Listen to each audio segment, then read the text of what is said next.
पहला है कि बोरोबुदुर का प्रसिद्ध बौद्ध मंदिर जो है वो आपको बताना है कहाँ पर स्थित है। बोरोबुदुर का प्रसिद्ध बौद्ध मंदिर जो है वो आपको यहाँ पे बताना है कि कहाँ पे जो है वो आपका स्थित हो जाता है। ठीक है, देखो ये तो सभी को पता होगा, बोरोबुदुर का जो मंदिर है वो बौद्ध धर्म से रिलेटेड है और बौद्ध धर्म के बारे में सभी लोग जानते होंगे कि बौद्ध धर्म क्या है, कहाँ पर इसका प्रचलन हुआ था, कहाँ से स्टार्टिंग हुई थी।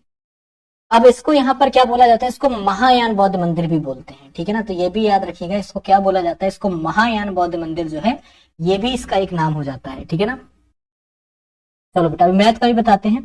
ठीक है ना, मैथ के भी क्वेश्चन अभी आपको बताते हैं। सभी लोग क्लास में लाइव रहिए। राम राम बेटा, राम राम। मैथ के क्वेश्चंस भी अभी आपको बताएंगे, या तो कहिए तो पहले स्टार्टिंग जो हम लोग मैथ के क्वेश्चन से ही कर देते हैं। ठीक है, जैसा आप बताओ, अगर आप चाहते हो मैथ के क्वेश्चंस तो स्टार्टिंग जो हम लोग यहाँ पे मैथ के क्वेश्चन से ही कर देते हैं। किस तरह के क्वेश्चन जो है, किस लेवल तक के क्वेश्चन पूछे जाते हैं, उनका सोल्यूशन जो है वो आप किस तरीके से करोगे, क्या लेवल जो है क्वेश्चन का आपका रहता है। ठीक है, जैसा बताओ। चलिए काम करते हैं, मिक्स पेपर की तरह इसको सॉल्व करते हैं। अगर मैथ के क्वेश्चंस बोल रहे हो तो मैथ के क्वेश्चंस को हम लोग यहाँ पे देखते हैं। ठीक है, राम राम सभी को हमारी तरफ से, मानसी, मनीष, रोहित। ठीक है, पहले मैथ्स के ही क्वेश्चन लगा लेते हैं। चलो, इससे आइडिया आपको ये लग जाएगा कि किस लेवल तक के मैथ के जो क्वेश्चन है वो यहाँ पे एग्जाम में बन रहे हैं और किस लेवल तक के मैथ के क्वेश्चन जो है वो आपके एग्जाम में पूछे जा रहे हैं। ठीक है, मैथ ही स्टार्ट करते हैं, बस एक मिनट रुक जाना।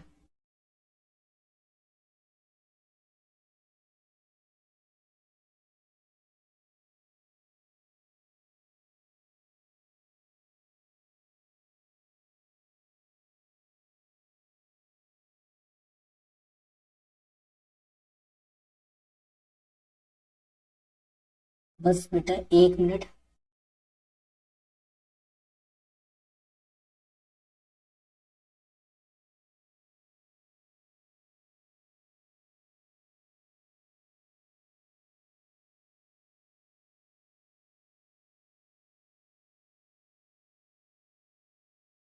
चलो ये रहा एक क्वेश्चन। ठीक है, देखो एक व्यक्ति 15 पेंसिल 70 पैसे प्रत्येक के भाव से, 13 पेंसिल 65 पैसे के प्रत्येक के भाव से, 12 पेंसिल 60 पैसे के प्रत्येक के भाव से खरीदता है। अब यहाँ पर एक बात को समझना, बड़े ध्यान से क्वेश्चन को समझते हुए चलना, आपको बहुत अच्छे तरीके से समझाएंगे। व्यक्ति जो है वो आपका एक ही है, बोलेंगे बिल्कुल ठीक बात है, क्वेश्चन को पढ़ो।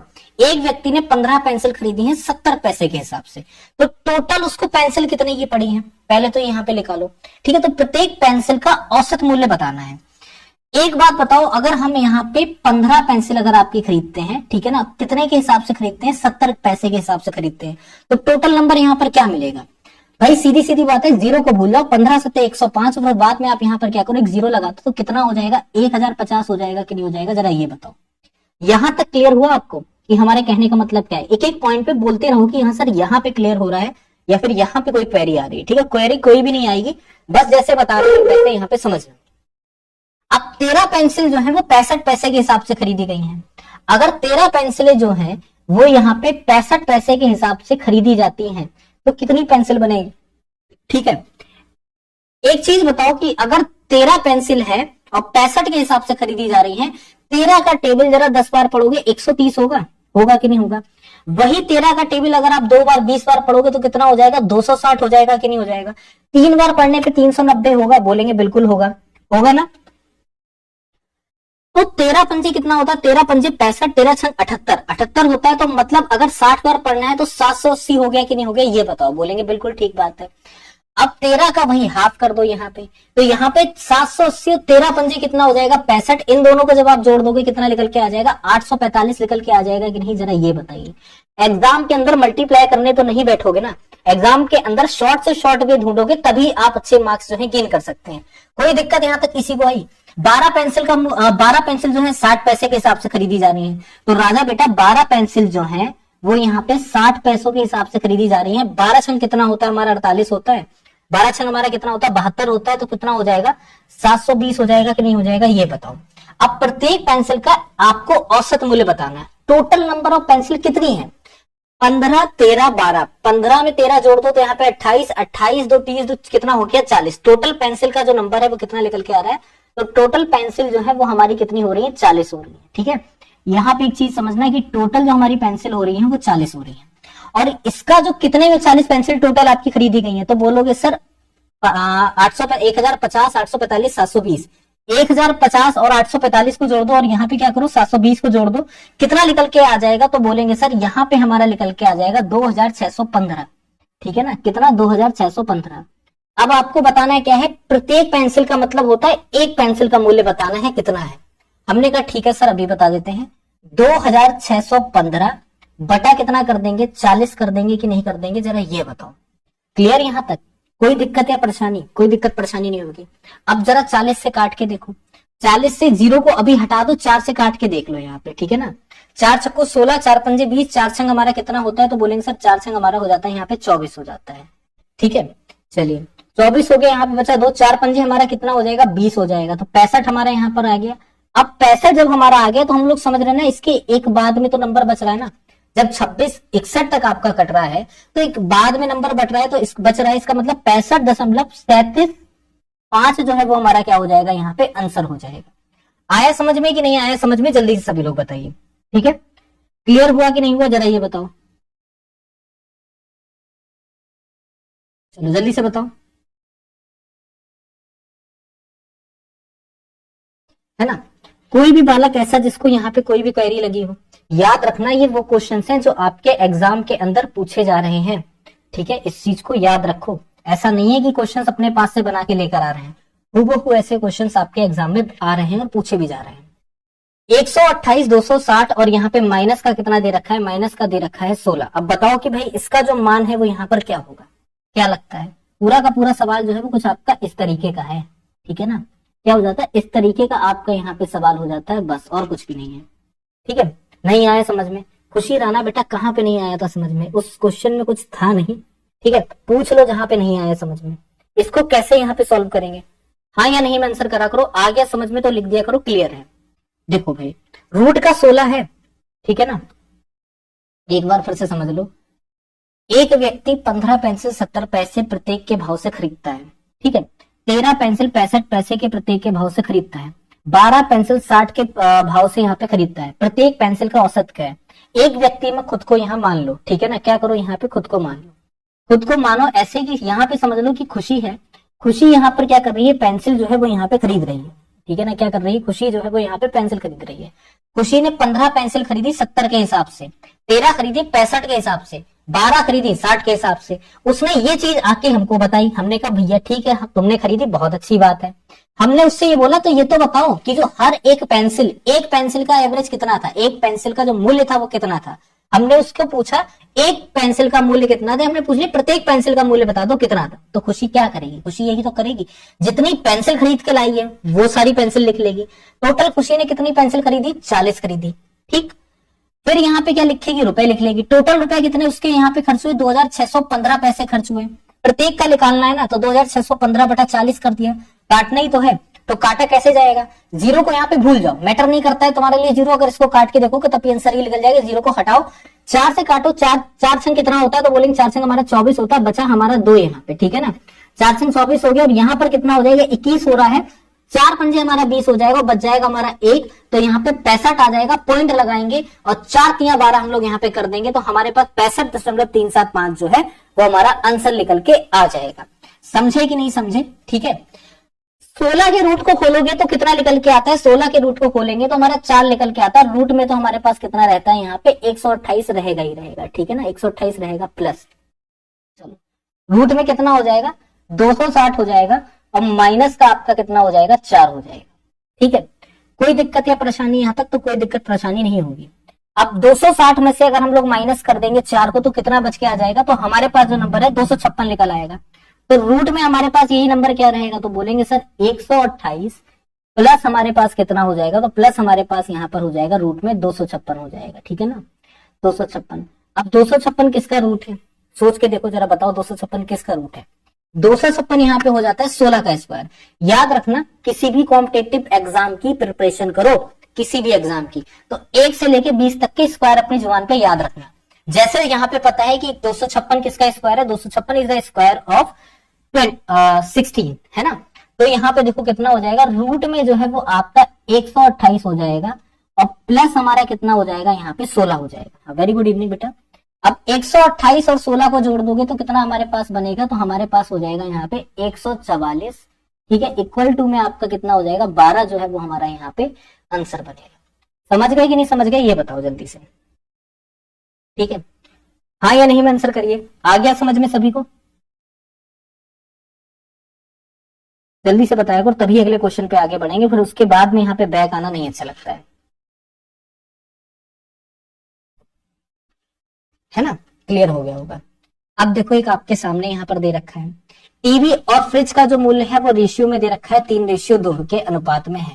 टीवी का मूल्य फ्रिज के मूल्य से 6,000 रुपए अधिक है। जो टीवी है ना वो फ्रिज से 6,000 रुपए ज्यादा मिल रही है, तो फ्रिज का मूल्य बता दो यहाँ पर क्या होगा। कोई बता सकता है यहाँ पर क्या हो सकता है इसका आंसर?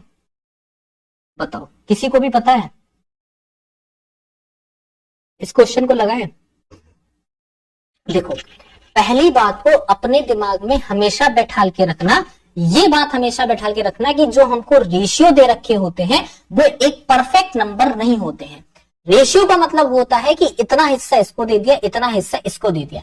एग्जाम्पल में समझ लो कि मेरे पास 100 रुपए हैं, ठीक है ना, क्या है, मेरे पास 100 रुपए हैं, मैंने इसके 2 हिस्से करे, ठीक है, 2 हिस्से मैंने ऐसे करे कि इसका जो 3 हिस्सा है 100 रुपए का, ठीक है ना, ये जो 100 रुपए है मैंने इसके क्या कर दिए, 3 हिस्से कर दिए और इसके 2 हिस्से कर दिए।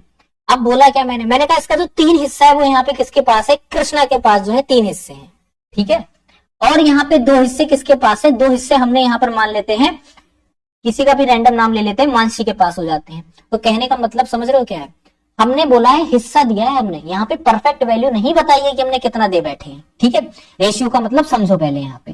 तो अब आंसर यहाँ पे लगाना बहुत ज्यादा आसान होगा। कैसे आसान होगा, अब यहाँ पे बताते हैं। देखो, हमें तो यहाँ पर क्या दे रखा है, हमें यहाँ पे रेशियो दे रखा है, ठीक है ना, क्या दिया गया हमें यहाँ पर, रेशियो दिया गया है। टीवी और फ्रिज का रेशियो मतलब अगर हम यहाँ पे लिखेंगे तो 3x, ठीक है ना, रेशियो कितना हो जाएगा, 2x हो जाएगा, ठीक है, यही तो होगा। सवाल में देखो क्या बोल रहा है, सवाल में बोल रहा है कि टीवी का जो मूल्य है वो फ्रिज के मूल्य से 6,000 रुपए ज्यादा है। समझ रहे हो ना, कितना ज्यादा बोल रहा है, 6,000 रुपए ज्यादा है। तो जब 2x यहाँ पे किसका मूल्य है, फ्रिज का मूल्य है, तो यहाँ पे सवाल ऐसे ही तो लिखेंगे कि भाई 3x बराबर कितना हो जाएगा, 6,000, और यहाँ पे प्लस कितना हो जाएगा, 2x हो जाएगा कि नहीं हो जाएगा, ये बताओ। यहां तक किसी को कोई दिक्कत, कोई परेशानी? दूसरे तरीके से लिख लो, 3x प्लस यहाँ पे 6,000 और इक्वल्स टू में 2x लिख लो, बात आपकी एक ही है। अगर ऐसे नहीं समझ रहे हो तो ऐसे समझ लो, अगर मूल्य हमारा ज्यादा बता रहा है, कितना, 6,000 रुपए ज्यादा बता रहा है, तो बेटा 6,000 रुपए जब ज्यादा बता रहा है तो हमारे पास कितना हो जाएगा, 3x प्लस हमारा 6,000 है, और बराबर किसका, 2x, किसके मूल्य से ज्यादा है, यहाँ पे फ्रिज के मूल्य से ज्यादा है ना। अब यहाँ पे x बराबर, जब ये इधर जाएगा ठीक, या फिर ये इधर जाएगा तो माइनस का हो जाएगा ना, तो x बराबर कितना हो जाएगा, यहाँ पे 6,000 हो जाएगा। और हमसे किसका मूल्य पूछा गया, फ्रिज का मूल्य पूछा गया। जरा चेक करो यहाँ पे फ्रिज का जो रेशियो है कितना दे रखा है, 2x दे रखा है, तो 2x बराबर हमारे पास कितना हो जाएगा, 2 इंटू हमारा हो जाएगा 6,000, ठीक है, और आंसर जो है वो कितना आ जाएगा, 12,000 आ जाएगा। आगे समझ में सभी को कि नहीं आया समझ में, जरा ये बताओ, ठीक है, कोई भी ऐसा बालक जिसको नहीं समझ में आया है, जल्दी से बताइए। ऐसा लगता नहीं है कि नहीं समझ में आया होगा, बिल्कुल अच्छे तरीके से आपकी बुद्धि में क्वेश्चन जो है फंस के चला गया होगा, ठीक है, समझ गया कि नहीं समझ गया?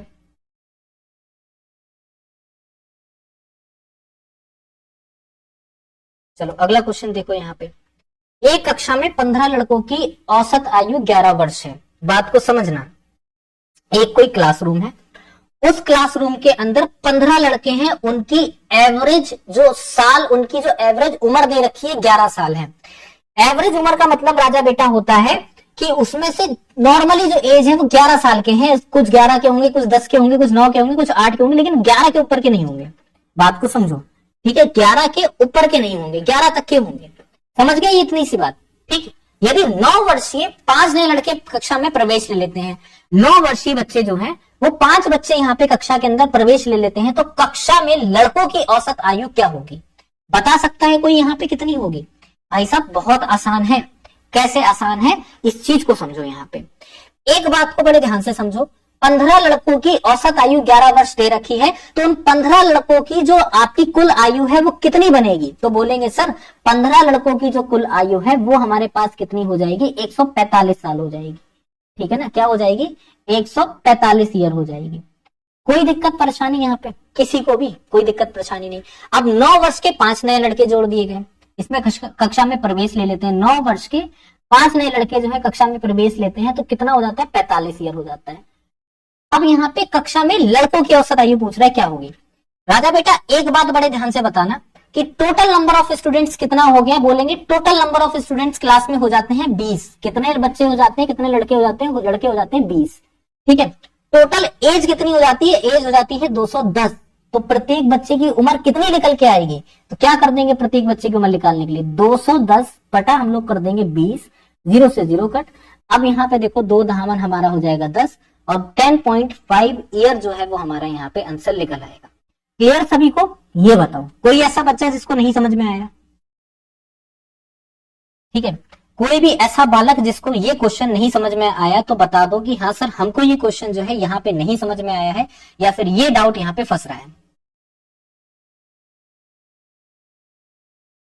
ठीक है, बोलो जरा यहाँ पे।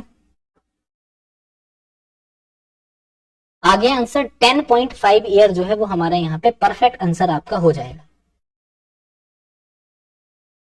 सबको समझ में आ गया। एक एक शब्द मत बोला करो, पूरा बोला करो, समझ में आ गया या फिर नहीं आया, इसमें कुछ भी नहीं है।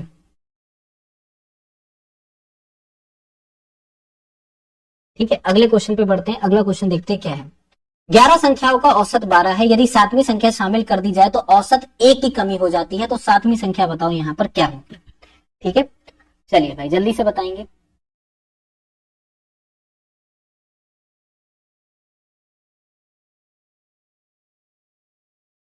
17-18 मिनट हुए होंगे। 20 कैसे आया खुशी बेटा, देखो 20 ऐसे आया। 15 नए लड़कों की जो एज थी, फिर से समझना, फिर से बता रहा हूं, 15 लड़कों की औसत आयु 11 थी, तो उनकी टोटल आयु कितनी होगी, 145 साल होगी। बोलोगे सर बिल्कुल यहाँ पे 145 साल होगी। ठीक है, ये समझो, एक एक करके समझो भी सब आ जाएगा समझ में। 9 वर्षीय लड़के, ये है 9 वर्षीय लड़के, और कितने लड़के यहाँ पे 5 लड़के हैं। यहाँ पे समझना, यहाँ पे क्या हो जाते हैं, ये 5 लड़के हैं। ठीक है, ये यहाँ पर क्या दे रखा है 15, ये यहाँ पे लड़कों की एज दे रखी है। ठीक है, तो टोटल बॉयज कितने हो गए, टोटल बॉयज हो गए 20 और उनकी टोटल उम्र कितनी हो गई 210। अब आपसे पूछ रहा है कि तो कक्षा में लड़कों की औसत आयु कितनी है, तो भाई कैसे निकालोगे, 210 बटा 20 करोगे। एवरेज कैसे निकाला जाता है, एक चीज याद रखो, बचपन में पढ़ा होगा 10th या 8th या 9th क्लास में, एवरेज निकालने का तरीका क्या होता है, टोटल नंबर। ठीक है ना, क्या होता है, टोटल नंबर। ठीक है ना, या फिर हाँ यहां पर याद रखना कुल यहाँ पे जो योग होता है, ठीक है ना, कुल यहाँ पर क्या हो जाता है योग, और यहाँ पे क्या हो जाती संख्या। योग बटा संख्या से क्या निकाला जाता है, आपका एवरेज निकाला जाता है। समझे कि नहीं समझे, बहुत बेसिक सी बात है। और यही यहाँ पे पूछा गया औसत आयु क्या है, तो कुल योग 20 था और 210 था और संख्या कितनी थी 20, निकाल दिया, एवरेज निकल आया। समझ गए कि नहीं समझ गए बताओ। खुशी बिटिया रानी आ गया समझ में, बाकी सबको समझ में आ गया कि नहीं आया।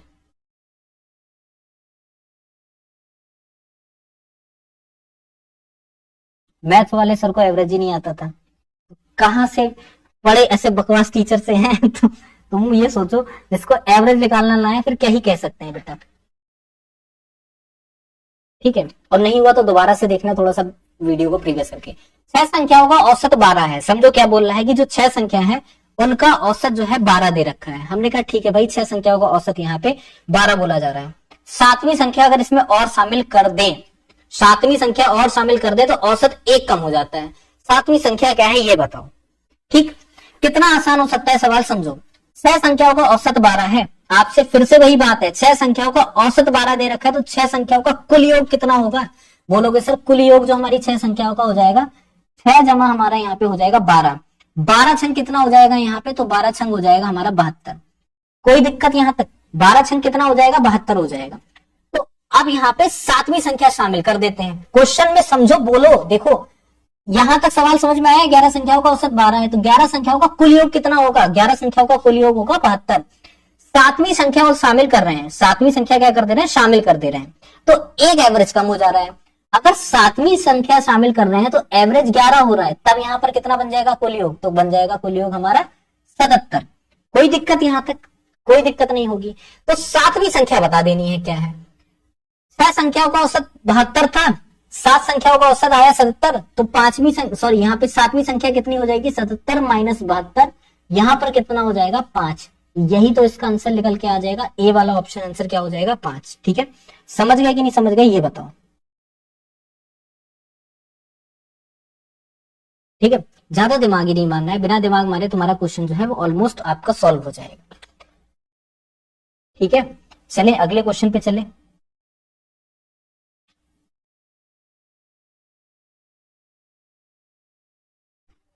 क्लियर हो गया यहाँ तक?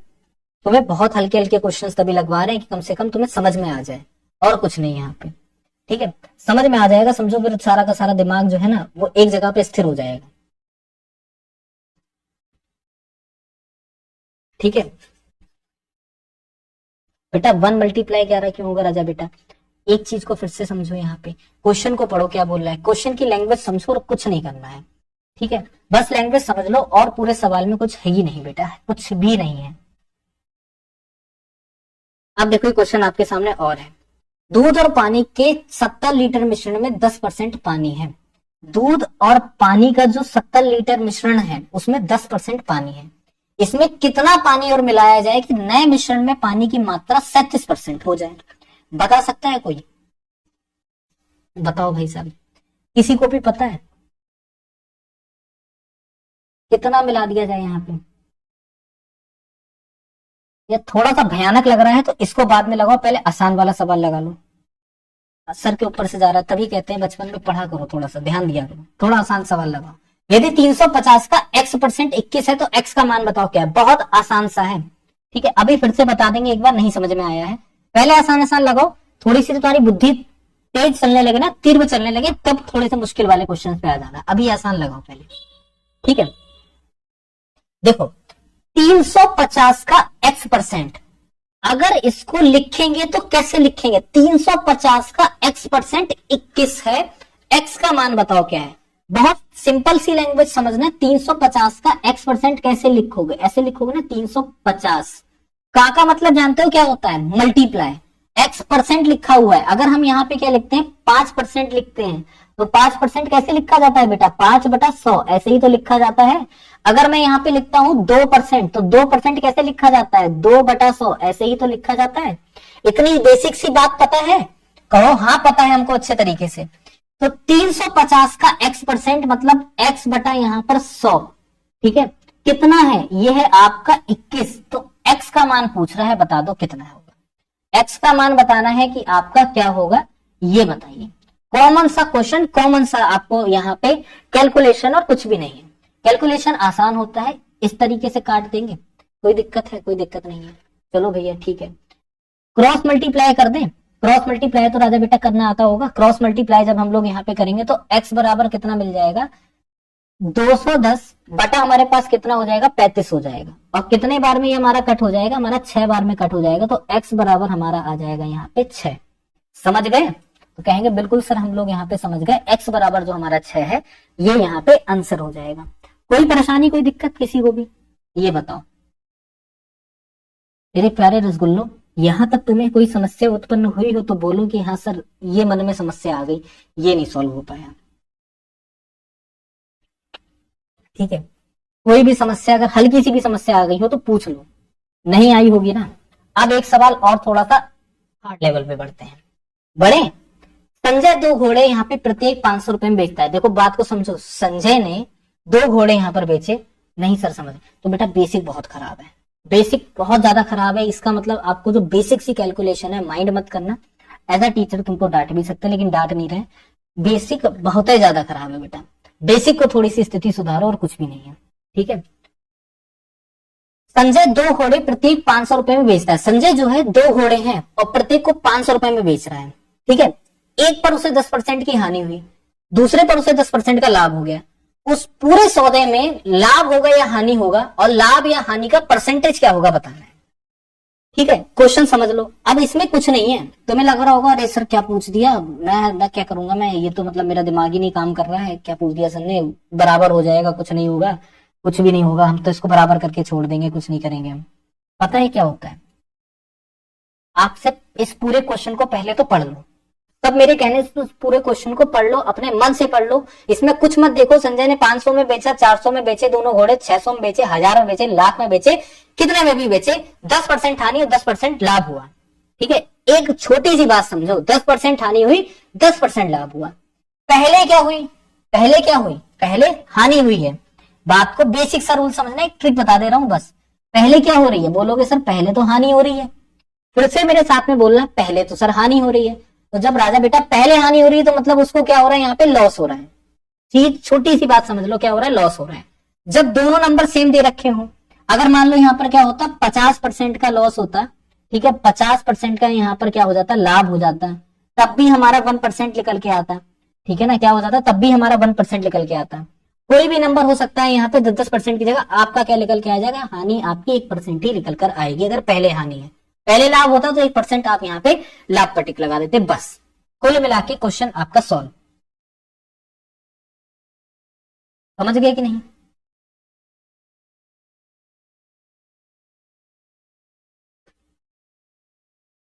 ठीक है, चलो अगला क्वेश्चन देखें हम लोग क्या दिया गया है। मोहन ने 6 वर्ष के लिए 5% वार्षिक ब्याज की दर से कुछ धन उधार लिया। ठीक है, यदि कुल ब्याज 1230 रुपए उसने चुकाया तो उसने कितने रुपए उधार लिए थे, ये बताओ।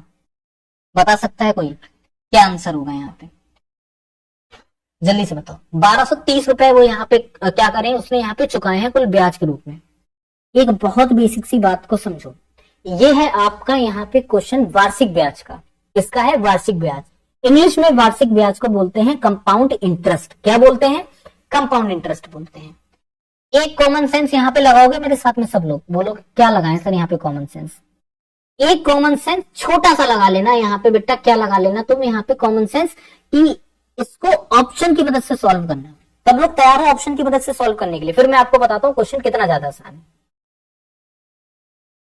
ठीक है, ये बताओ, घोड़ा बेचना कैंसिल, सही बात है। ठीक है, अब यहाँ पे देखो मोहन का बड़ा मतलब पहली बात तो उधार लेना नहीं चाहिए, सबसे पहली चीज है ना, लेकिन अब ले लिया है। इंग्लिश में बता दो, कोई बात नहीं बेटा, इंग्लिश में ही बताते हैं। अब यहाँ पर आ जाओ जरा क्वेश्चन पे। एक व्यक्ति है मोहन, हमने लिख दिया मोहन प्यारे तुम क्यों लेके बैठे हो यहाँ पे उधार। मोहन ने यहाँ पे उधार लिया, ठीक है, कितने वर्ष के लिए लिया, तो 6 वर्ष के लिए लिया। तो 6 हमारा क्या होता है, टाइम होता है कि नहीं होता है, जरा ये बताओ। बोलेंगे बिल्कुल यहाँ पे टाइम होता है। अमित इस सवाल को देखो बहुत आसान है। 5% का क्या लग रहा है, तो 5% का हमारा ब्याज लग रहा है, वो भी कौन सा लग रहा है, कंपाउंड इंटरेस्ट लग रहा है। ठीक है ना, कंपाउंड इंटरेस्ट लग रहा है। अब जो अमाउंट मिल रहा है वो यहाँ पर कितना मिल रहा है, वो अमाउंट यहाँ पे 1230 रुपए मिल रहा है। कितना मिल रहा है बेटा, यहाँ पे 1230 रुपए मिल रहा है। ठीक है, और अगर तुम्हें कछु ना आता है बेटा, कछु ना आया मतलब बिल्कुल ही जीरो हो, तो उसके लिए भी क्वेश्चन है, उसके लिए भी सोल्यूशन है, कैसे निकाला जाता है। हमें यहाँ पे क्या पता करना है, हमें यहाँ पे सिंपल सा क्या पता करना है, कितने उधार, उधार मतलब होता है आपका इंग्लिश में इसको बोला जाता है प्रिंसिपल। ठीक है ना, क्या बोला जाता है हमारा यहाँ पे इंग्लिश में, इसको प्रिंसिपल बोला जाता है। बात को समझना, प्रिंसिपल बताना है कितना है। चलो भाई सॉल्व करते हैं, तो फॉर्मूला लगा दो ना डायरेक्ट। बेटा सब तो हिंदी में पढ़ा रहे हैं हम, तुम्हारे कहने से बस तुम्हें पढ़ा दे रहे हैं इंग्लिश में। ये मत कहो कि सर पक्षपात का चक्रव्यूह क्यों नहीं तुमसे छूटा है, तो ये वाली बात ना है, इसीलिए तुमको यहाँ पे पढ़ा दे रहे हैं। चलो राजा बेटा समझो सवाल को, प्रिंसिपल बताना है ना, तो फॉर्मूला लगा दो। फॉर्मूला क्या होता है, अमाउंट। ठीक है ना, फॉर्मूला क्या होता है, amount equals to principal rate of interest time upon हमारा 100। अमाउंट मेरे साथ में गिनो कितना है, 1230 रुपए है। प्रिंसिपल नहीं पता है, रेट ऑफ इंटरेस्ट कितना है, 5% है। ठीक है, टाइम कितना है, 6 वर्ष का टाइम है, बटे में कितना है, 100 है। बस, हाँ बाइलिंगुअल पेपर आता है। ठीक, अब क्या कर दो यहाँ पे, काटा पीटी तो करोगे, चलो कर देते हैं काटा पीटी। और बताओ आंसर कितना आ जाएगा। 5 से काट दो, 5 एकम 5, 5 दूनी 10 और यहाँ पर हो गया 20। ठीक है, 2 तिया 6 और 2 धामन हमारा हो जाएगा 10। ठीक है ना, 1 0 से 1 0 यहाँ पर काट दो तो कितना हमारे पास आंसर निकल के आ जाएगा, 123 3, नहीं गलती हो गई यहाँ पे। ठीक है, 10 हमारा रहेगा तो हमारे पास कितना हो जाएगा, 1230 बराबर हमारे पास हो जाएगा 3 बटा हमारे पास हो जाएगा 10। तो आंसर बता दो यहाँ पर कितना निकल के आ जाएगा, सॉल्व कर लो। 4100 जो है वो हमारा यहाँ पे करेक्ट आपका ऑप्शन आंसर आ जाएगा। ठीक है, सॉल्व हो गया सभी को, ये बताओ। ठीक है, जल्दी से बताओ। देखो जिस हिसाब से तुमको समझा रहे हैं ना, बिल्कुल ही मतलब उंगली पकड़ के जो चलना सिखा रहे हैं, यकीन मानना इससे ज्यादा आसान तरीके से कोई भी नहीं समझाएगा। और बिल्कुल ही दिमाग के तीतरों को खोल के समझो, ठीक है ना, बिल्कुल दिमाग को खोल के समझो कि हाँ सर इसका मीन्स ये है, इसका एक्चुअल मीन्स ये है, इसका मतलब ये है, ठीक है। क्वेश्चन बहुत अच्छे तरीके से आपके बुद्धि में फंस जाएगा।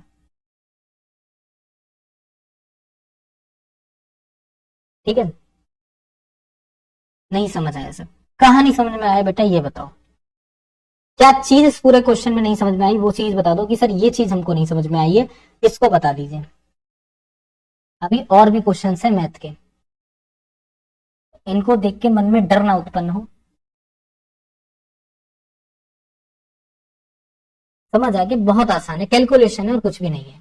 याद रखो यहाँ पे कितने रुपए उधार लिए गए रुपए, उधार दिए गए रुपए प्रिंसिपल होते हैं, ठीक है। क्वेश्चन देखते हैं अगला क्या है। 500 रुपए पर 10% की दर से 1 वर्ष के पश्चात चक्रवृद्धि ब्याज और साधारण ब्याज में अंतर बताओ क्या होगा।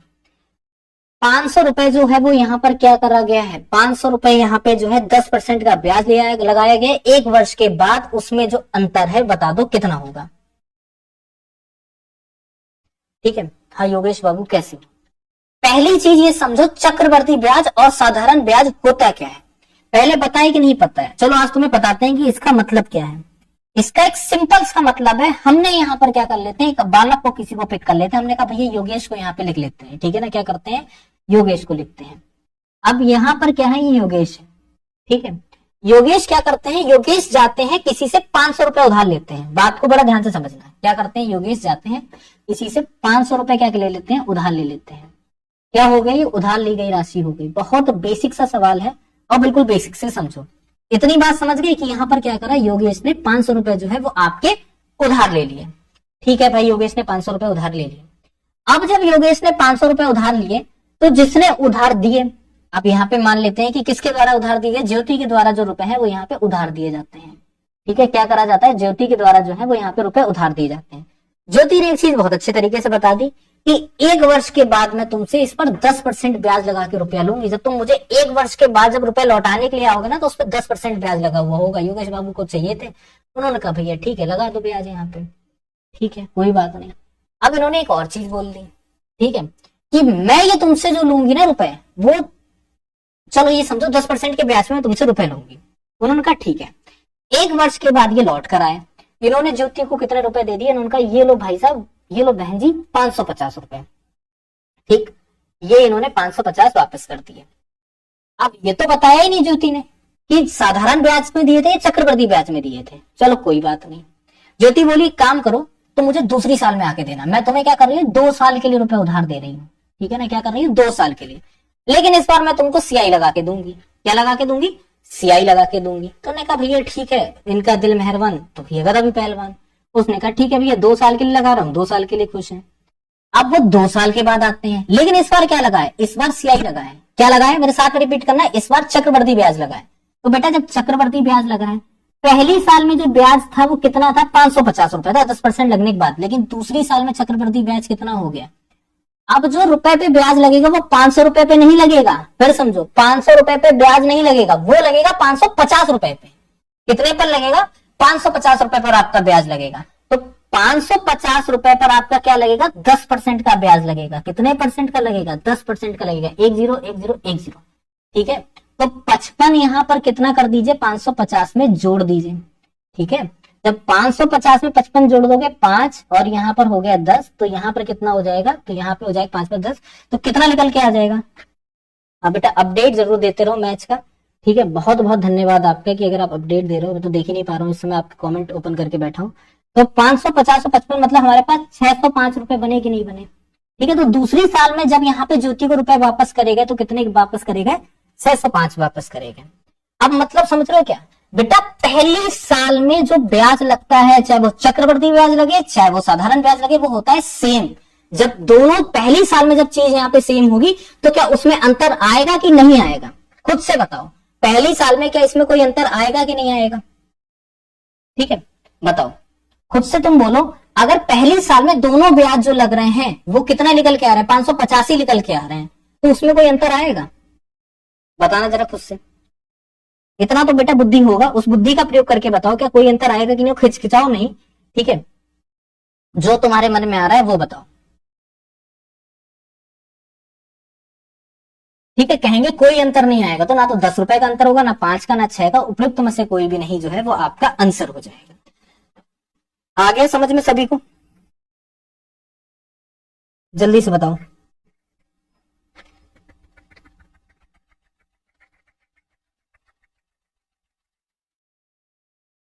आ गया समझ में, या कोई भी क्वेरी यहां पे आपकी रह गई है?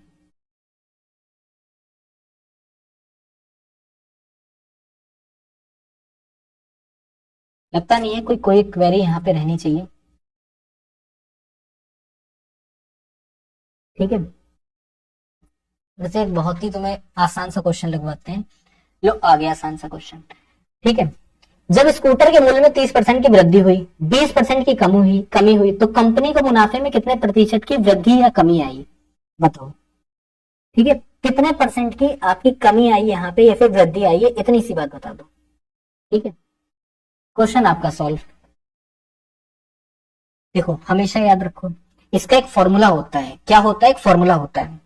जब भी कहीं पे, याद रखना, हानि की, लाभ की, वृद्धि की, कमी, इसको नोट कर लो। ठीक है ना, क्या नोट करो? कभी भी यहाँ पे क्या बात होती है? हानि की बात होती है। ठीक है, कभी भी यहाँ पर किसकी बात होती है? कमी की बात होती है। फिर समझना है यहाँ पे, कभी भी हानि की बात होती है, कभी भी कमी की बात होती है, कभी भी आपकी वृद्धि की बात होती है। ठीक है ना, किसकी बात होती है? वृद्धि की बात होती है, लाभ की। लेकिन क्या हो यहाँ पे? ये साथ में हो। ठीक है ना, क्या हो ये? लेकिन यहाँ पे साथ में हो। तो एक फॉर्मूला दिया गया है, बहुत आसान सा फॉर्मूला है। फॉर्मूला क्या दिया गया है कि x माइनस वाई, समझना, x minus y minus x into y upon यहाँ पे 100। ये फॉर्मूला आप लोग यहाँ पर याद रख लो। इस फॉर्मूले की हेल्प से जो है वो आप यहाँ पे क्वेश्चन निकाल सकते हो। क्या निकाल सकते हो? कि कभी भी अगर तुम्हारे सामने यहाँ पे लॉस की बात करता है, कभी भी तुम्हारे सामने यहाँ पे इंक्रीज या डिक्रीज की बात करता है, तब तुम इस क्वेश्चन को या फिर इस फॉर्मूले को अप्लाई करोगे बस। ठीक है, चलो सर अप्लाई कर देते हैं। जब अप्लाई कर देते हैं तो 30 माइनस कितना हो गया? 30 माइनस हो गया 20, माइनस यहाँ पर हो गया 30 इंटू हो गया 20 बटा कितना हो गया 100। ठीक, 30 और यहाँ पे 20 में कितना रह गया? 10, और ऊपर कितना हो जाएगा? 0 0 यहाँ पे 6। तो 4% की क्या निकल के आ जाएगी? तो 4% की आपकी वृद्धि जो है वो हमारा यहाँ पे इसका आंसर होगा। क्या होगा? कि 4% की क्या हो रही है? हमारी यहाँ पे वृद्धि हो रही है, बस और कुछ भी नहीं। ठीक है, क्लियर सभी को? हाँ या नहीं में जरा बताओ, जल्दी से बताओ। यहाँ पे सभी को क्लियर? तो ये तो तुम्हें पता चल ही रहा होगा कि मैथ जो है वो आपका हुआ सब्जेक्ट बिल्कुल भी नहीं है। अगर आपको ये लगता है कि मैथ बहुत भयानक सब्जेक्ट है, आप लगा नहीं पाओगे, आपसे लग नहीं पाएगा, तो बिल्कुल दिमाग से निकाल दो। इससे ज्यादा आसान कोई सब्जेक्ट भी नहीं है। लेकिन अगर ये समझ में आ जाए तब। अगले क्वेश्चन पे बढ़ते हैं। अगला क्वेश्चन देखते हैं क्या है। ठीक है, वृद्धि क्यों पहले? क्योंकि बात किसकी हुई थी? पहले वृद्धि की बात हुई थी, इसीलिए सी वाला आंसर है। ठीक है, एक बहुत अच्छा सवाल है आपका। साधारण ब्याज की दर से 3 वर्ष में 800 रुपए की राशि 920 रुपए हो जाती है। यदि ब्याज की दर 3% बढ़ाई जाए तो राशि कितनी हो जाएगी? बताओ भाई। इस क्वेश्चन को देखो, और बहुत आसान है। कैसे आसान है ये भी आपको बताते हैं। एक चीज यहां पर समझो, साधारण ब्याज हम हर साल क्या रहता है? सेम रहता है। साधारण ब्याज किस पे लगता है? प्रिंसिपल पर लगता है। साधारण ब्याज प्रिंसिपल पर मतलब जो राशि उधार ली गई होती है उस पे लगता है। दो बात यहां पर समझो, क्वेश्चन समझो क्या। साधारण ब्याज की दर से 3 वर्ष में 800 रुपए की राशि 920 रुपए हो जा रही है। ठीक है, 800 रुपए की राशि 920 हो जा रही है। मतलब यहां पर ये लिखा है कि पहले वर्ष में ये क्या है? 800 रुपए है प्रिंसिपल। ये क्या है? आपकी 800 रुपए जो है वो यहाँ पे उधार ली गई राशि। पहले साल में नहीं पता अभी हमें कितनी हो रही है, ठीक, दूसरे साल में नहीं पता कितनी हो रही है, लेकिन तीसरे साल में हमको यहाँ पे अच्छे तरीके से पता चल रहा है कितनी हो रही है? 920 हो रही है। ठीक है, यहां तक समझे कि नहीं समझे? बोलेंगे बिल्कुल ठीक। यदि ब्याज की दर 3% बढ़ा दी जाए, अभी तो हमको यही नहीं पता कितना ब्याज लग रहा है। पता है क्या? हमको नहीं पता है। हमें ये पता है कि भैया 800 से 920 तक जाने में 120 का अंतर आ रहा है। कितने का अंतर आ रहा है? 120 का, वो भी तीसरी साल में जाने पे। तो 800 अपने आप पे कितना है? 100% है। 800 का अगर हम यहाँ पे देख रहे हैं तो क्या हो रहा है? 800 का 50% ही तो बढ़ रहा है। क्या हो रहा है यहाँ पे? अभी भी समझे कि नहीं समझे भाई? 800 यहाँ पर कितना है? यहाँ पे 800 100% है। 800 का अगर हम लोग 10% बढ़ाते हैं तो 80 बढ़ता है, 5% बढ़ाते हैं तो हमारा यहाँ पे 40 बढ़ता है। तो मतलब पहले साल में जो राशि थी 840 हो गई, दूसरे साल में 880 यहाँ पे राशि हो गई, और तीसरे साल में 920। तो मतलब 40 का क्या हो रहा है? यहाँ पे बढ़ रहा है। मतलब 5% जो है वो आपकी राशि बढ़ाई जा रही है। कितनी बढ़ाई गई? बोलेंगे 5% बढ़ाई गई। यदि ब्याज की दर 3% और बढ़ जाए, अब यही ब्याज की दर जो है वो यहाँ पर क्या हो जा रही है? 3% बढ़ जा रही है। मतलब आपकी 5 में क्या कर देना है? 3% जोड़ देना। 8% अगर ब्याज की दर बढ़ा देते हैं तो राशि कितनी हो जाएगी? अब यही जरा तुम मुझको जरा बताओ कि 3 साल के बाद कितनी होगी। सबसे पहली चीज सोचो कि पहले साल में राशि कितनी बनेगी जाके। समझ रहे हो? पहली साल में जो वो राशि बनेगी कितनी बन जाएगी? तो बोलेंगे 800 में अगर 8% यहाँ पे क्या करते हैं? रेट ऑफ इंटरेस्ट लगाते हैं। 10% कितना था? 80 था। बोलो था ना? 5% कितना था? 40 था। बोलोगे बिल्कुल। तो 800 का 8% कितना होगा? बहुत आसान है। 800 का अगर 8% निकालोगे राजा बेटा तो 64 बनेगा। कितना बनेगा? कैसे निकालोगे 800 का 8%? तो बोलोगे 800 जमा कितना हो जाएगा? 8/100। 2 जीरो कटे, अट्ठू अट्ठू कितना हो गया? 64। तो पहली साल कितना जुड़ा 840 में? तो बोलेंगे पहली साल ये जो अमाउंट था वो कितना हो गया? तो 864 यहाँ पे कितना हो जाएगा? 864 हो जाएगा। दूसरी साल में अमाउंट कितना हो जाएगा? 864 में फिर से 864 में क्या कर दो? यहाँ पे आप यहाँ पे जोड़ दो 64 को, तो कितना हो जाएगा? 928 हो जाएगा। तीसरी साल में फिर से यहाँ पे 64 को जोड़ दो, ठीक है ना? 928 में यहाँ पर क्या कर दो? 928 में 64 को फिर जोड़ दो, ठीक है? तो कितना बन जाएगा? 992 बन जाएगा। तो तीसरी साल में राशि कितनी बन जाएगी? 992, जब यहाँ पे 3% ब्याज की दर बढ़ा दी जाए। आ गया समझ में कि नहीं आया समझ में? ये बताओ, सभी लोग बताओ। ज्योति, गुरदीप, मानसी, दीपांशी, ज्योति, चलो जल्दी से बताओ। यहाँ पे सभी को समझ में आ गया? कोई ऐसा कोई भी पॉइंट रह गया जहां पे आपको डाउट हो? जल्दी से बताओ। यहाँ सर ये वाला जो पॉइंट था ना थोड़ा सा मिसमैच हो गया, यहाँ पे नहीं समझ में आया, या फिर यहाँ पर नहीं समझ में आया।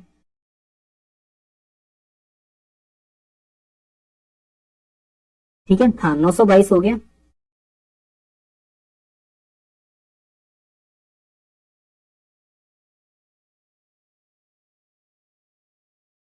बताओ भाई साहब, आया समझ में सभी को? अब अगले क्वेश्चन पे आगे बढ़े। होपफुली मुझे लगता है कि आ जाना चाहिए, ठीक है, क्योंकि बहुत आसान था, बहुत ज्यादा आसान था, ठीक है ना? ऐसा कुछ इसमें था ही नहीं कि जो आपको समझ में ना आया।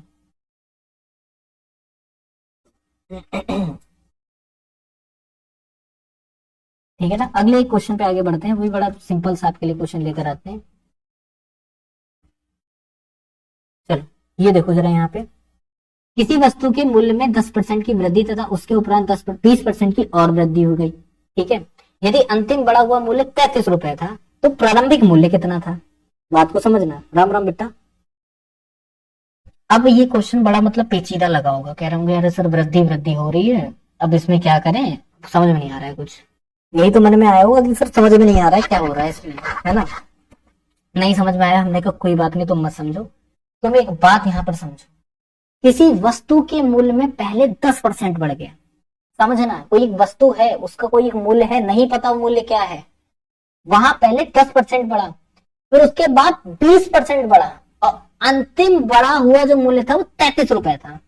लास्ट में 33 रुपए बढ़ता है, तो प्रारंभिक मूल्य कितना था? प्रारंभिक मूल्य नहीं पता ना, तो उसको एक्स मानो। क्या मानोगे? एक्स मानोगे। अच्छा ये जो बढ़ोतरी हो रही है वो किस में हो रही है भाई? प्रारंभिक मूल्य में ही तो बढ़ोतरी हो रही है। तो प्रारंभिक मूल्य में बढ़ोतरी हो रही है, 10% बढ़ना मतलब क्या हो जाता है? 110/100, ठीक है? 20% बढ़ना मतलब 120 बटा हमारे पास क्या हो जाता है? 100 हो जाता है। और कितना हो रहा है यहाँ पे जाके? 33 हो रहा है। समझ गए कि नहीं समझ गए? कोई दिक्कत यहाँ तक नहीं होगी, यहाँ तक आपको क्लियर हो गया होगा, ठीक है? जल्दी से बताओ यहाँ तक बुद्धि जो है उसमें फंसा कि नहीं फंसा? कोई दिक्कत? कोई दिक्कत नहीं, ठीक है? चलो आगे इसमें कहानी को थोड़ा सा और बढ़ाते हैं। कहानी बढ़ी 0 से 0 कैंसिल, 0 से 0 कैंसिल, ठीक है? अब अगर जीरो से जीरो कैंसिल, जीरो से जीरो कैंसिल, तो हमारे पास एक नंबर निकल के आ जाएगा। नंबर क्या निकल के आ जाएगा जरा देखना। अगर हम यहाँ पे देखते हैं x बराबर, ठीक है ना, 10 इंटू 10 हमारा 100 होता है, बोलेंगे बिल्कुल होता है। 11 इंटू मल्टीप्लाई आपका 12 रहेगा, क्रॉस मल्टीप्लाई करेंगे इस तरीके से, तो x बराबर कितना निकल आएगा, तो बोलेंगे 33 मल्टीप्लाई हो जाएगा 100, ठीक, बटा कितना हो जाएगा 11 मल्टीप्लाई हो जाएगा 12। कोई परेशानी नहीं होनी चाहिए, ठीक है, कोई दिक्कत या परेशानी है यहाँ तक बालक तुम्हें? कोई दिक्कत परेशानी नहीं। 11 से काट दो, 3 बार में कट गया, 2 छंग हमारा 12, 2 पंजे हमारा 10, 0, ठीक है, 2 3 6 और यहाँ पर हो गया 25, तो 3 से 3 कट गया, तो x बराबर हो गया यहाँ पे कितना 25। 25 रुपए जो था वो उसका क्या था, प्रारंभिक मूल्य था। बात खत्म, ठीक है, समझ गए कि नहीं समझ गए ये बताओ? कोई दिक्कत कोई परेशानी बताओ जल्दी से। कोई भी दिक्कत यहाँ पर हो तुम्हें लग रहा है कि हाँ सर यहाँ पे थोड़ी सी दिक्कत रहेगी, या फिर यहाँ पे क्वेश्चन बहुत आसान है और यूं सॉल्व हो गया। ऐसा नहीं कि तुमने बिल्कुल दिमाग यहाँ पे मार दिया हो, तुमने कहा अरे सर नहीं हो रहा है सॉल्व, क्या करें बताओ क्या ना करें, ठीक है, कुछ हुआ ही नहीं होगा इसमें, बहुत आसान है। अब अगला क्वेश्चन तुम्हारे सामने है, 14 प्लस 6 मल्टीप्लाई रूट 5, ठीक है ना, सॉरी 14 प्लस 6 रूट 5 जो है आपके सामने दिया गया है। वर्गमूल आपको बताना है कि यहाँ पर क्या होगा, ठीक है, बता सकते हो कि यहाँ पे वर्गमूल हमारा कितना हो जाएगा? आशा ये कर रहा हूं कि एक एक क्वेश्चन आपको क्लियर हो रहा होगा। मैथ्स अभी में आपने शायद मेरे से लाइव जो है मैथ आप पहली बार पढ़ रहे होगे, ठीक है, तो आपको क्लियर हो रहा होगा यहाँ पे हर एक क्वेश्चन, ठीक है ना। इतना तो मुझे लग रहा होगा कि अगर बिल्कुल दिमाग से लगा के समझ रहे होगे तो आ रहा होगा, है ना। बैटमैन बेटा क्या रिपीट करना है, कुछ इसमें बेटा रिपीट के लिए नहीं है, एक बार वीडियो को प्रीवियस करके देख लो, ठीक है। बताओ कि यहाँ पे हमारा आंसर क्या होगा?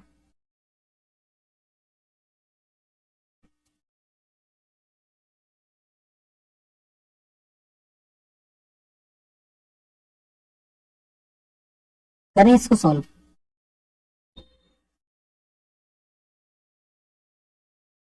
जल्दी से बताओ, करें ना सॉल्व। अब देखो क्या है सवाल है हमारे सामने, यहाँ पे 14 10 का 6 रूट में 5, है ना। अब यहाँ पे पूछ रहे इसका वर्गमूल जो है निम्नलिखित में से क्या हो सकता है। हमने कहा ठीक है भाई देखते हैं क्या हो सकता है, तो इसको पहले तो एक्सपेंड करो। एक्सपेंड मतलब इसको जितना खोल सकते हो उतना खोलो क्वेश्चन को, क्वेश्चन आपका सॉल्व हो जाएगा। बस जितना ज्यादा इसे खोल सकते हो उतना कर लो यहाँ पे।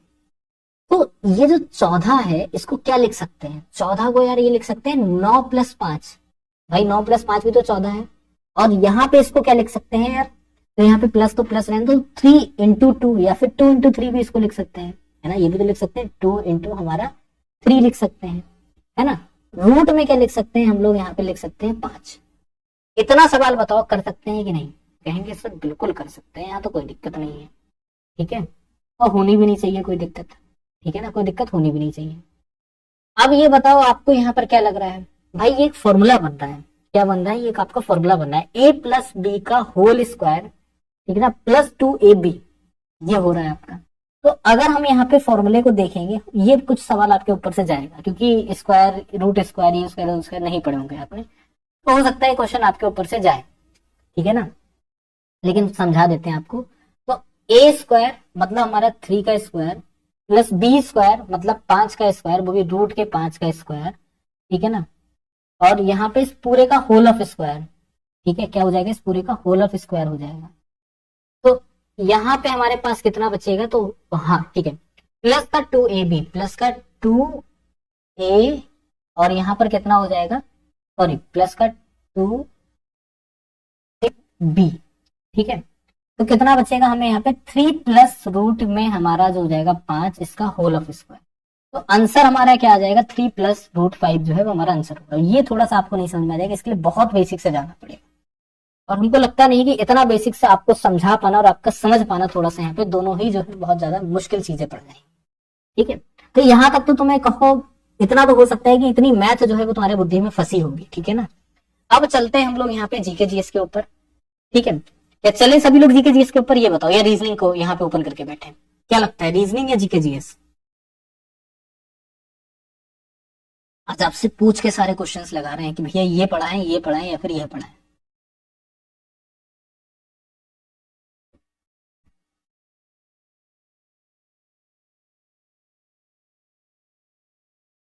चलो जल्दी से बताओ।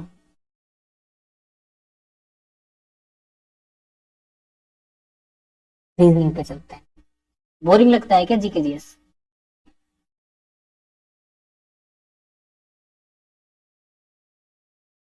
रीजनिंग पे चल लेते हैं, वोट थोड़े से रीजनिंग के ज्यादा आ रहे हैं।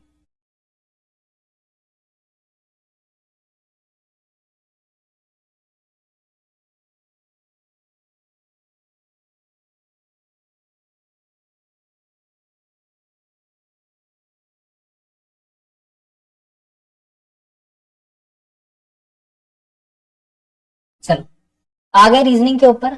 मरु ध्यान को मरुस्थल दे रखा है, एक्स यहाँ पे क्वेश्चन मार्क का किससे दे रखा है? सागर से दे रखा है। तो बताओ क्वेश्चन मार्क के प्लेस पे हमारा जो आंसर है वो क्या होगा? एक चीज आपको बताते हैं यहाँ पे, इसका मतलब क्या है या फिर इसका आंसर या फिर सोल्यूशन क्या हो सकता है। देखो बहुत आसान सा क्वेश्चन है, ठीक है। ऐसा बिल्कुल भी नहीं है कि बहुत ज्यादा भयानक दे रखा है क्वेश्चन, बिल्कुल भी भयानक नहीं दिया गया है, ठीक है। लंबी सांस लो और क्वेश्चन को सॉल्व करो और बताओ कि आंसर हमारा क्या होगा, ठीक है। बहुत आसान है। देखो अगर हम लोग यहाँ पे बात करते हैं, मरु ध्यान का मतलब होता है कि बीज मरुस्थल में एक ऐसी जगह, ठीक है, बीज मरुस्थल के अंदर एक ऐसी जगह जहां पे फूल पत्ती हरियाली हो और पानी हो, उसको बोलते हैं मरु ध्यान। समझ गए? बोलेंगे समझ गए। मरु ध्यान अगर हम लोग इस जगह को बोलते हैं तो सागर के बीच में क्या होता है? सागर के बीच में पश्च जल होता है। क्या होता है? पश्च जल होता है। ये हमारा यहाँ पर क्या हो जाएगा? इसका आंसर हो जाएगा, ठीक। अगला देखो भाई, क्वेश्चन क्या दे रखा है आपका यहाँ पे, ठीक है। अगला क्वेश्चन है कि 5 रिलेशन जो है वो आपका 100 से दिया गया है, 4 का 64 से दिया गया है, 4 का 80 से दिया गया है, 3 का पूछा जा रहा है, ठीक है ना। क्या पूछा जा रहा है आपका? 3 का रिलेशन पूछा जा रहा है, किससे होगा? चलिए बताइए,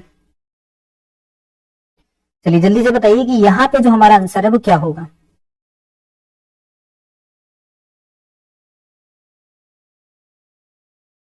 ठीक है,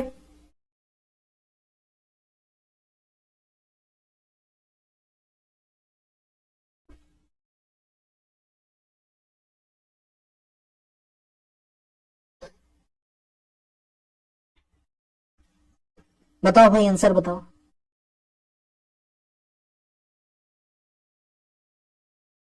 बी वाला आंसर आ रहा है, 48 हो सकता है, हो सकता है ये कंफर्म है। देखो भाई देखते हैं, 5 का रिलेशन कैसे यहाँ पे 100 से दे दिया।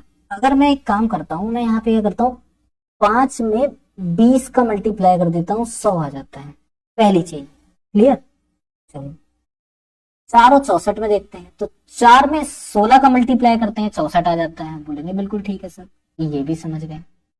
अब 4 और 80 में देखते हैं, 4 में क्या कर देते हैं हम लोग, यहाँ पे 20 का मल्टीप्लाई कर देते हैं, 80 आ जाता है। तो पहले 20 का मल्टीप्लाई हुआ, फिर 16 का मल्टीप्लाई हुआ, फिर 20 का मल्टीप्लाई हुआ, तो 3 में कितने का मल्टीप्लाई होना चाहिए? अरे भाई जाहिर सी बात है ना, 3 में भी तो 16 का मल्टीप्लाई कर देंगे, तो 16 तिया कितना हो जाएगा? तो बोलेंगे सर 16 तिया हमारा 48, और यही हमारा राइट ऑप्शन आंसर हो जाएगा। हाँ बेटा कैसे हो, ठीक है। 48 क्या हो गया? आंसर हो गया। क्लियर सभी को? कोई क्वेरी नहीं होगी भाई साहब, क्वेश्चन क्लियर हो गया होगा। तो प्रश्न आकृति आपके सामने यहाँ पर दी गई है, वेरी गुड। उत्तर आकृति, प्रश्न आकृति दे रखी है। अगला वाला क्वेश्चन पूछ रहा है क्या है। अरे जब हम ऐसी आकृति कहीं पे भी देखते हैं, हमें एक चीज पता चल जाती है, इसमें जो फेस यहाँ पे राइट की तरफ, बात को समझना, ये जो फेस आपका राइट की तरफ है ना, वही फेस कैसा हो जा रहा है? वही फेस आपका लेफ्ट में हो जा रहा है। तो जब यहाँ पे पहले से ही लेफ्ट में दे रखा है, क्योंकि ये क्या है, ये है सर मिरर इमेज, ये क्या हो जाती है? मिरर इमेज हो जाती है। तो जब ये आपका लेफ्ट में दे रखा है, तो जाहिर सी बात है ये अगला जो है वो हमारा क्या होगा? राइट में होगा ना, यानी बिल्कुल राइट में होगा। इस हिसाब से बी जो है वो हमारा आंसर हो जाएगा। समझ गए कि नहीं समझ गए, ये बताओ, ठीक है ना आसान। अगला देखो, 3 आपके यहाँ पर दे रखे हैं और एक इसमें से डिफरेंट वन है, उस डिफरेंट वन को आपको चयन करना है। भाई अगर हमें यहाँ पे बताओ, जो ऊन है वो भी एक जानवर के ऊपर मिलती है, घास भी एक जानवर के ऊपर मिलती है, बाल भी मिलते हैं, क्या पर मिलते हैं? सॉरी हाँ, घास नहीं मिलती, गलती हो गई। ऊन मिलती है, पर मिलता है, बाल मिलते हैं, क्या आपकी घास मिलती है किसी जानवर के ऊपर? नहीं। तो सी जो है वो हमारा यहाँ पे करेक्ट ऑप्शन आंसर हो जाएगा। ठीक, 32, 41, 62, 44, 46, 28, 33, 56। बताइए यहाँ पे जो डिफरेंट वन है वो हमारा क्या होगा। ठीक है, चलो भाई बताओ।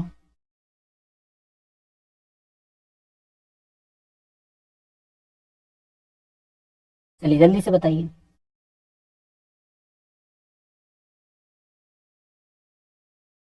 देखो, अगर हम यहाँ पर देखते हैं तो हमने यहाँ पर क्या ध्यान देते हैं,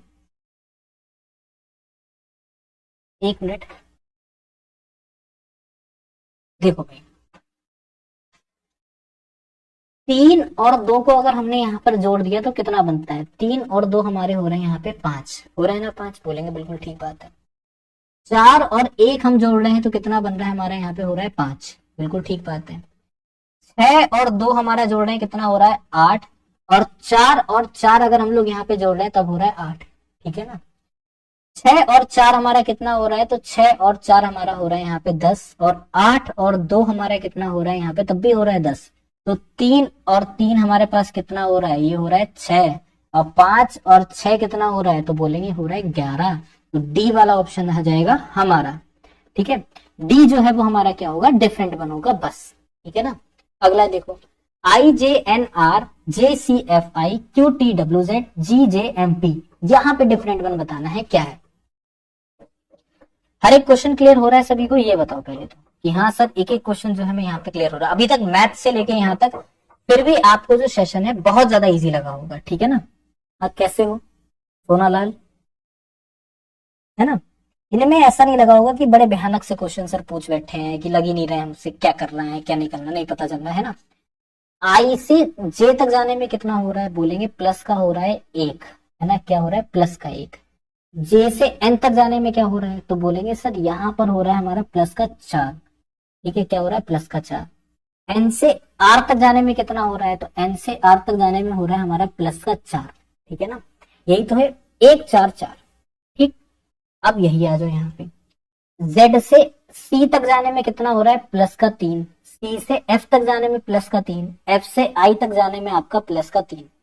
+3 का प्रोसेस है, बोलेंगे सर बिल्कुल +3 का प्रोसेस है। ठीक, क्यू से टी तक जाने में +3, टी से डब्ल्यू तक जाने में +3, डब्ल्यू से जेड तक जाने में +3। तो मतलब इन दोनों के +3 चला, इसमें +1 और +4 4 चला है, तो मतलब पहला वाला जो है वो आपका क्या हो जाएगा, डिफरेंट वन हो जाएगा, बात खत्म। ठीक, क्लियर यहाँ पे, जल्दी से बताओ। ठीक है ना। 23, 51, 17, अब बताएंगे कि हमारा यहाँ पे जो आंसर है वो क्या बनेगा। चलिए जल्दी से बताइए, आपको क्या करना है। हाँ, जो रिलेशन 23, 51, 17 में, वही आपको दूसरी संख्या में यहाँ पर रिलेशन